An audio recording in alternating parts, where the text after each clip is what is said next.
சர்மிளா வணக்கம். வெயிலின் தாக்கம் இன்னும் பல இடங்களில் உக்கிரமாக தான் இருக்கிறது என்று சொல்ல வேண்டும். அந்த வகையில் வெளியே செல்ல முடியாத அளவுக்கு வெயிலின் தாக்கம் என்பது மிக அதிகமாக இருந்து வருகிறது. இந்நிலையில் தான் இந்த அதிகப்படியான வெயில் வாட்டி வதைக்கும் போது உடல் ரீதியாக பல பிரச்சனைகள் ஏற்படும். நீரிழப்பு, மயக்கம், சோர்வு உள்ளிட்ட பல பிரச்சனைகள் ஏற்படும். அதற்கு மருத்துவ ரீதியாக மருத்துவர்கள் ஒவ்வொரு முறையும் பல அறிவுறுத்தல்களை வழங்கி வருகிறார்கள். அதிகம் தண்ணீர் அருந்த வேண்டும், வெயில் அதிகமாக இருக்கும்போது வெளியே செல்லக்கூடாது, குடை கொண்டு செல்ல வேண்டும், அதே போன்று நீர்ச்சத்து நிறைந்த பழங்களை உட்கொள்ள வேண்டும் உள்ளிட்ட உடைகள், காட்டன் உடை அணிய வேண்டும் உள்ளிட்ட பல அறிவுறுத்தல்கள் மருத்துவ ரீதியாக ஒவ்வொரு முறை வழங்கப்பட்டு வருகிறது. அந்த அடிப்படையில் தான் அரசு சார்பாக மத்திய சுகாதாரத்துறை மிக முக்கியமான ஒரு 10 வழிகாட்டுதல்களை வெளியிட்டிருக்கிறார்கள். என்னென்ன பின்பற்ற வேண்டும் என்பது தொடர்பாக இந்த வெப்ப அலையிலிருந்து தவிர்ப்பதற்காக என்னென்ன நடைமுறைகளை பின்பற்ற வேண்டும் என 10 கட்டளைகளை மத்திய சுகாதாரத்துறை அமைச்சகம் வெளியிட்டிருக்கிறார்கள். அதன்படி முதல் கட்டளையாக மதியம் 12 மணி முதல் மாலை 3 மணி வரை வெளியில் செல்வதை தவிர்க்க வேண்டும் என்று தெரிவிக்கப்பட்டிருக்கிறது. ஏனென்றால் இந்த நேரம்தான் 12 மணி முதல் 3 மணி வரை நேரம்தான் வெயில், ஒரு நாளுடைய வெயில் அதிகப்படியாக பதிவாகக்கூடிய நேரம், உக்கிரமாக இருக்கக்கூடிய நேரம்தான் 12 மணி முதல் 3 மணி வரை. அந்த நேரத்தில் வெளியில் செல்வதை முடிந்த வரையில் தவிர்க்க வேண்டும் என்பது மிக முக்கிய கட்டளையாக இருக்கின்றது. அடுத்த கட்டளை என்பது மதிய வேளைகளில் கடும் உடல் உழைப்பு சார்ந்த வேலைகளை தவிர்த்தல் நல்லது. அதாவது கட்டுமான, கட்டிட பணியாளர்கள் உள்ளிட்ட மிக அதிக உடல் உழைப்பை செலுத்தக்கூடிய, மூட்டை தூக்கக்கூடிய தொழிலாளர்கள் உள்ளிட்ட பல்வேறு உடல் சார்ந்து அதிக உழைப்பை செலுத்தக்கூடிய வேலைகளை இந்த போன்று மதிய வேளையில் தவிர்க்க வேண்டும். காலை வெயில் வருவதற்கு முன்னதாகவோ அல்லது மாலை வெயில் போனதற்கு பிறகோ இது போன்ற வேலைகளை வைத்துக் கொள்ள வேண்டும் என்று தெரிவித்திருக்கிறார்கள்.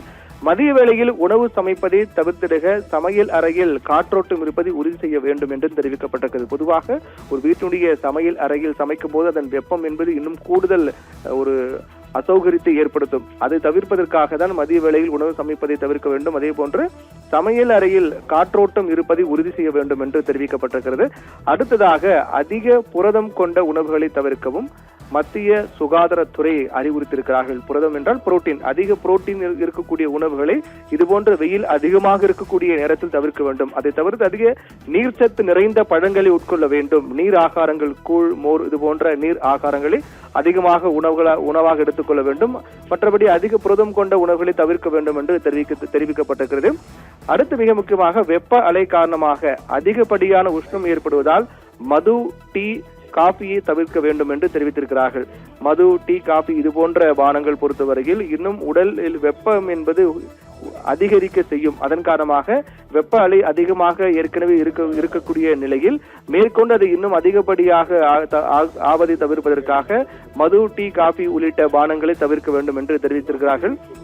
அதீத வெப்பம் காரணமாக ஏற்படக்கூடிய சரும பிரச்சனைகளை தவிர்க்க பருத்தி ஆடைகளை அணிய வேண்டும் என்று தெரிவித்திருக்கிறார்கள். பொதுவாக இது மிக முக்கியமான ஒன்றாக பார்க்கப்படுகிறது. நாம் அணியக்கூடிய இந்த உடை என்பது மிக முக்கியம். இது போன்று வெப்ப அலை, வெயில் அதிகமாக இருக்கும் போது பருத்தி ஆடைகள் அணியும் போது அந்த வியர்வைகள் அனைத்தும் ஈர்க்கப்பட்டு அதனால் உடலில் இது போன்ற சரும பிரச்சனைகள் ஏற்பட்டு தவிர்க்கும். அதன் காரணமாக அதீத வெப்பம் காரணமாக ஏற்படக்கூடிய சரும பிரச்சனைகளை தவிர்க்க பருத்தி ஆடைகளை அணிய வேண்டும் என்று அறிவுறுத்தப்பட்டிருக்கிறது. அடுத்ததாக நீர்ச்சத்து நிறைந்த பழங்கள், ஏற்கனவே கூறியது போல நீர்ச்சத்து நிறைந்த பழங்கள், மோர், இளநீர், எலுமிச்சை பானங்களை அவ்வப்போது பருகுவது உடலில் நீர் இழப்பு என்பதை குறைக்கும். பொதுவாக வெயில் அதிகமாக இருக்கும்போது அதிகப்படியான வியர்வு வெளியேறுவதால் நீர் இழப்பு என்பது ஏற்பட்டு உடல் சோர்வு, மயக்கம் போன்ற பிரச்சனைகள் ஏற்படும். அதை தவிர்ப்பதற்காக உடலில் நீர்ச்சத்து சமமாக இருப்பதை கவனிக்க வேண்டும். அதனால் நீர்ச்சத்து நிறைந்த பழங்கள், மோர், இளநீர், எலுமிச்சை பானங்களை அவ்வப்போது பருகுவது சிறந்தது என்றும் தெரிவிக்கப்பட்டிருக்கிறது. அடுத்ததாக எண்ணெய் அதிகம் இருக்கக்கூடிய உணவுகளை தவிர்த்துவிட்டு காய்கறிகளை அதிகம் சேர்த்துக்கொள்ள அறிவுறுத்தப்பட்டிருக்கிறது.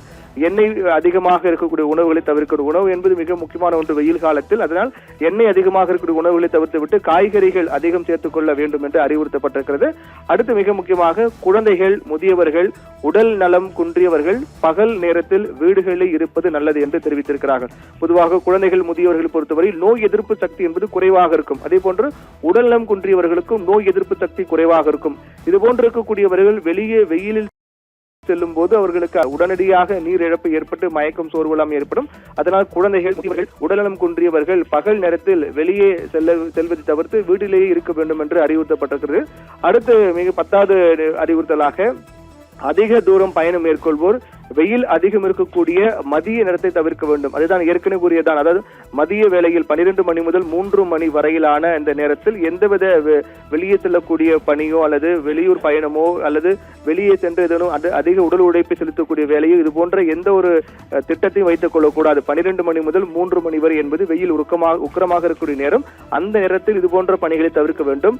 அதிக தூரம் பயணம் மேற்கொள்வோர் வெயில் அதிகம் இருக்கக்கூடிய மதிய நேரத்தை தவிர்க்க வேண்டும் என்று தெரிவிக்கப்பட்டிருக்கிறது. காலையோ அல்லது வெயிலுக்கு பிறகாக பயணித்து வைத்துக் கொள்ளலாம். மற்றபடி பகல் நேரத்தில் குறிப்பாக இந்த மதிய வேளையில் பயணம் என்பது தவிர்க்க வேண்டும் என்றும் மிக முக்கியமான 10 அறிவுறுத்தல்கள் வழங்கப்பட்டிருக்கின்றது. ஷர்மிளா.